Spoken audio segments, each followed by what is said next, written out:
Mabuka Yusumba, CDI, Zokazo, tout est décalé. Dans ma Kio, c'est la joie de Brenalo, Brenalo.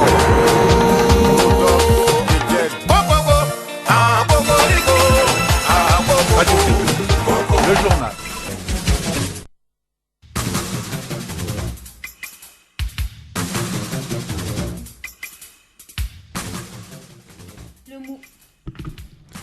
Le mouvement du 5 juin appelle à une nouvelle journée de mobilisation le vendredi prochain à la place de l'indépendance de Bamako. Vous entendrez le docteur Alaï Bokoum du mouvement du 5 juin au cours de cette édition.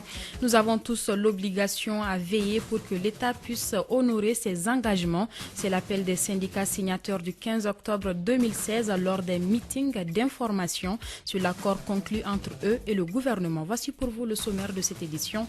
Vivata Mamou Touré au microphone.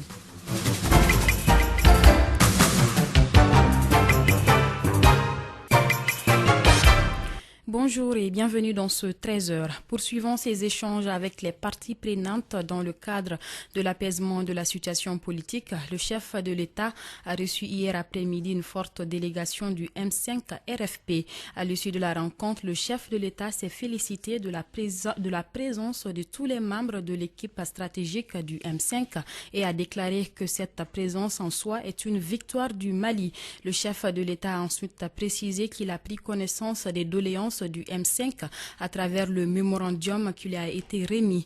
Prenant la parole au nom du M5, Shogel Kokala Meiga a remercié le chef de l'État pour l'initiative de la rencontre. Nous l'écoutons.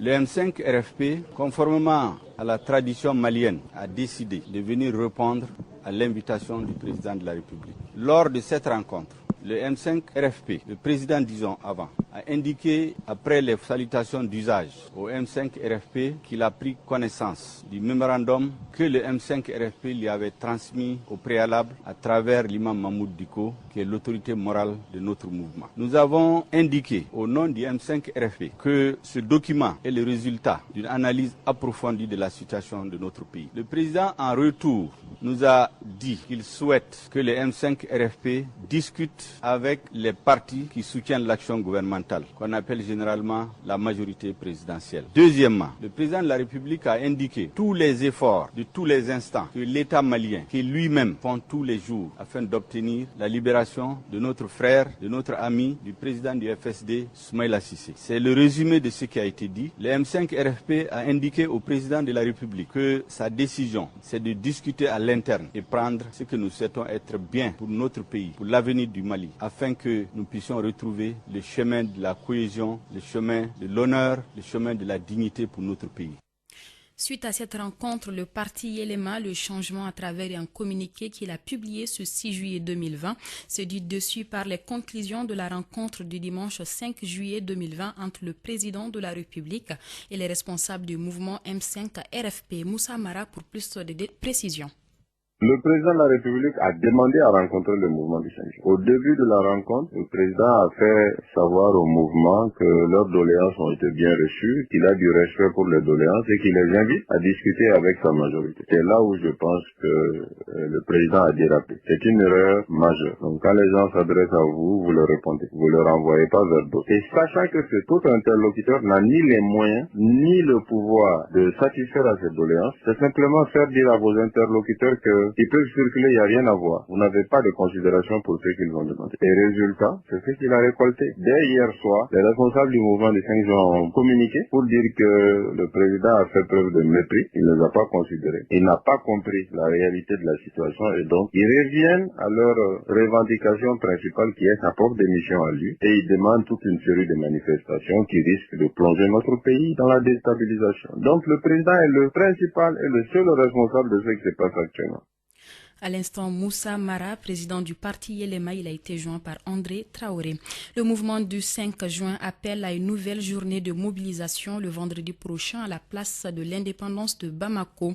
Les leaders de la contestation en cours dans le pays depuis plus d'un mois remettent de nouveau sur la table la démission du président Ibeka et appellent désormais à la désobéissance civile à partir du 10 juillet. Des décisions prises après l'échec des négociations tenues hier soir entre le président président Ibrahim Boubacar Keïta et les membres du M5 RFP au palais de Koulouba. On écoute Dr Alaï Bokoum du mouvement du 5 juin. Il est au micro de Mahamadou Khan. La désobéissance civile prend une autre forme. Le communiqué est très clair. La démission d'IBK reste sur la table. Même si par honneur à Mamoudou Diko et par respect aux autres corps diplomatiques qui avaient demandé de ne pas demander sa démission, qui avait mis le problème la barre un peu haute, on avait enlevé le mot démission. Mais puisqu'il pense que le Mali ne dépend que de lui, donc peut-être qu'il apprendra à ses dépens. En tout cas, le M5 RMP, dont fait partie moi, mon mouvement, le MDP, voilà, nous sommes sur la position qu'il rende le tablier point barre, quoi, c'est tout. Et que son régime vraiment quitte le tablier, quoi, parce que là, le Mali est en train de sombrer et on ne peut pas continuer. Donc la revendication est encore plus grande et surtout que la mobilisation sera cette fois-ci de façon nationale. C'est dans toutes les grandes villes que nous appelons tous ceux du mouvement 5 juin RFP à se mobiliser. Le mouvement IBK Kanou renouvelle son soutien au président de la République, Ibrahim Boubacar Keïta, et l'ensemble des institutions du Mali. Il l'a fait savoir le samedi dernier lors d'un point de presse à Bamako. Pour IBK Kanou, le respect de nos institutions est une obligation pour tout Malien. Samou Kamara, secrétaire administratif du mouvement IBK Kanou, au micro d'André Traoré. Dans l'optique de la défense de nos institutions, le mouvement IBK Kanou rappelle à l'opinion nationale et internationale que le Mali est un état de droit et que le président de la République, son Excellence El Hadj Ibrahim Boubacar Keïta, a été démocratiquement élu par le peuple malien et de ce fait, il a le plein droit de nommer son premier ministre et ce dernier formera un gouvernement sur son instruction selon la constitution du 25 février 1992, toujours en vigueur. En tant que républicain et démocrate, le président de la République se doit de respecter les décisions de la Cour constitutionnelle. Cependant, pour l'intérêt supérieur du Mali, il reste ouvert au dialogue pour trouver une solution définitive à la crise qui secoue notre pays. La majorité silencieuse que nous sommes dans un souci de paix préconise le respect pur et simple de nos institutions de la République obtenu d'un commun accord. Le mouvement IBK Kanou reste et restera toujours fidèle à son engagement de soutenir toutes les actions du président de la République, son Excellence El Hadj Ibrahim Boubacar Keïta. À l'instant, Samou Kamara, secrétaire administratif du mouvement IBK Kanou. Les communautés de la région de Mopti, dans le centre du Mali, demandent une présence accrue de l'armée et une plus grande coordination de la lutte contre le terrorisme au centre. Les requêtes fait suite au massacre le 2 juillet d'au moins 32 civils dogons tués dans le cercle de Bankas par des terroristes. La patrouille des forces armées maliennes dépêchée dans la zone a été elle aussi attaquée. Kassim Traoré.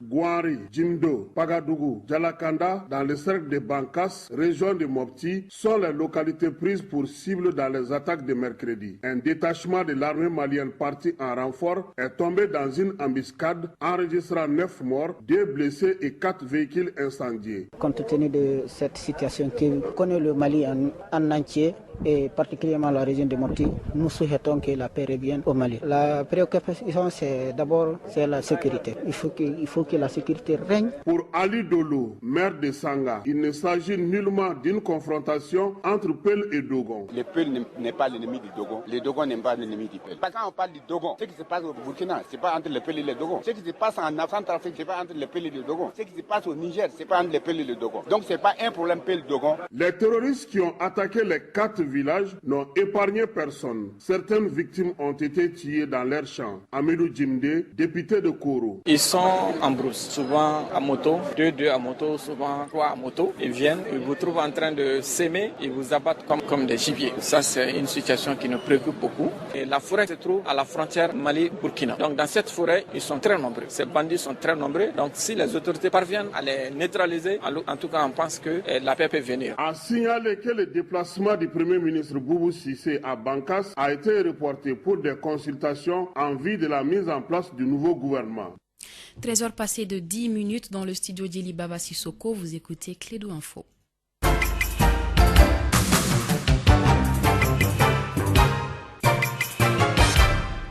Nous avons tous l'obligation à veiller pour que l'État puisse honorer ses engagements. C'est l'appel des syndicats signataires du 15 octobre 2016 lors d'un meeting d'information sur l'accord conclu entre eux et le gouvernement.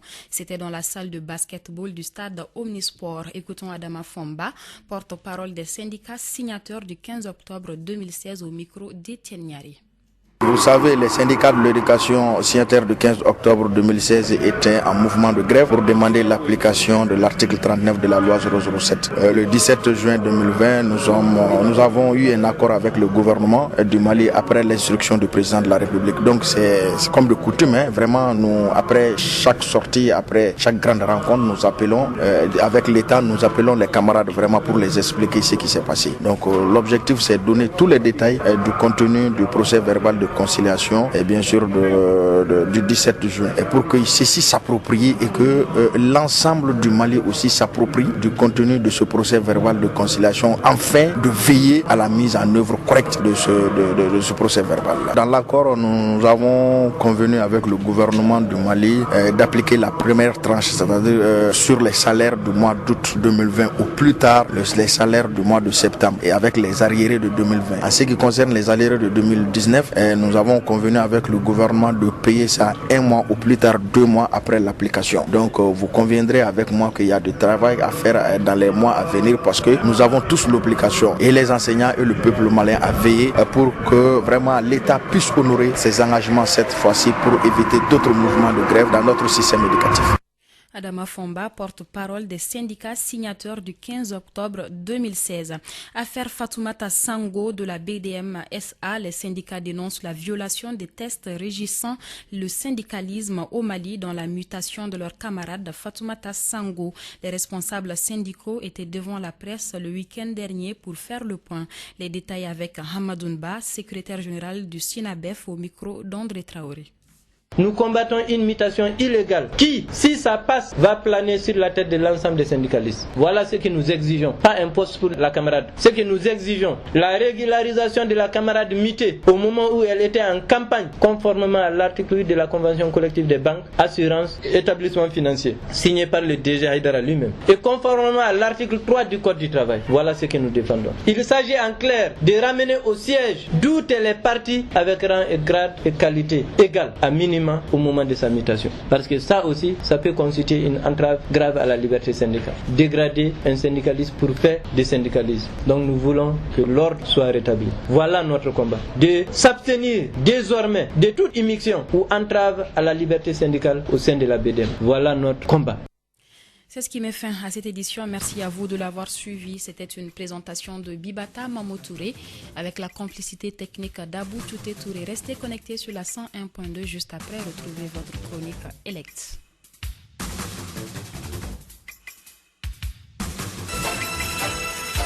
Radio Clédou, le journal. Ici, Radio Clédou. C'est tout un monde entre vos oreilles.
monsieur, bonjour et bienvenue dans votre chronique Elect. Bonjour Elect. Bonjour madame, bonjour aux auditeurs de Radio Clédou. Alors aujourd'hui, on parle de quoi? Crise post-électorale au Mali, prenant acte de différentes propositions de sortie de crise. La COSEM attire l'attention de toutes les parties prenantes sur l'urgence d'aller vers la mise en œuvre des réformes électorales et institutionnelles. C'est pourquoi dans son communiqué rendu public le 3 juillet 2020 à Bamako, la Coalition pour l'observation citoyenne des élections au Mali de COSEM demeure préoccupée par le climat politique tendu depuis la proclamation des résultats définitifs des législatives par la Cour constitutionnelle le 30 avril 2020. Je rappelle que la COSEM est l'une des coalitions des OSC sur le programme Émerge. Alors, Elect. Du coup, dans son communiqué publié le 6 mai 2020, portant sur l'analyse de l'arrêt de la Cour constitutionnelle, la COSEM avait attiré l'attention des hautes autorités sur certaines anomalies dans le dit arrêt et par la même occasion avait exhorté celle-ci à s'impliquer davantage dans la recherche des solutions consensuelles et inclusives en vue de prémunir le pays d'une crise post-électorale. Et que recommande donc la COSEM, Elect? La COSEM recommande vivement une évaluation inclusive de l'élection présidentielle 2018 et des élections législatives 2020 par tous les acteurs impliqués dans la gestion des élections dans le but de diligenter des réformes électorales et constitutionnelles plus poussées. Et ces réformes doivent permettre de corriger les dysfonctionnements et de pérenniser les bonnes pratiques, la centralisation de toutes les opérations électorales au niveau d'une structure unique et pérenne de gestion des élections conformément aux dispositions de la Charte africaine de la démocratie, des élections et de la gouvernance, telle qu'est recommandée par la COSEM dans son rapport d'observation de l'élection présidentielle de 2018, contribuera à crédibiliser les scrutins, accroître l'efficacité dans la tenue des élections et à renforcer la mémoire institutionnelle. La légalisation de la publication des résultats bureau de vote par bureau de vote, cette publication doit se faire avant la fin des délais de recours afin de permettre aux partis et aux candidats de documenter leurs plaintes. Autre chose à ajouter? Oui, la COSEM exhorte toutes les parties au dialogue politique en vue de trouver les meilleures réponses politiques consensuelles à la crise actuelle. La COSEM les invite également à privilégier les manifestations pacifiques, à se retenir par rapport à toute forme de violence et à respecter les libertés individuelles et collectives, convaincus que seules des réformes politiques et électorales urgentes permettront de rétablir la confiance entre les citoyens et les institutions. La COSEM enfin offre ses bons offices sur toutes les questions concernant la crise post-électorale et est prête à s'impliquer dans toutes les actions visant les réformes électorales et institutionnelles nécessaires. Bien, merci à vous, Elect, pour toutes ces précisions. Merci et bonne journée. Merci. C'est tout pour cette chronique. Merci à vous de l'avoir suivi, chers auditeurs. Au microphone, c'était Bibata Mamotouré. La partie technique assurée par Abou Tchouté Touré. Bonne suite de programme sur la 101.2.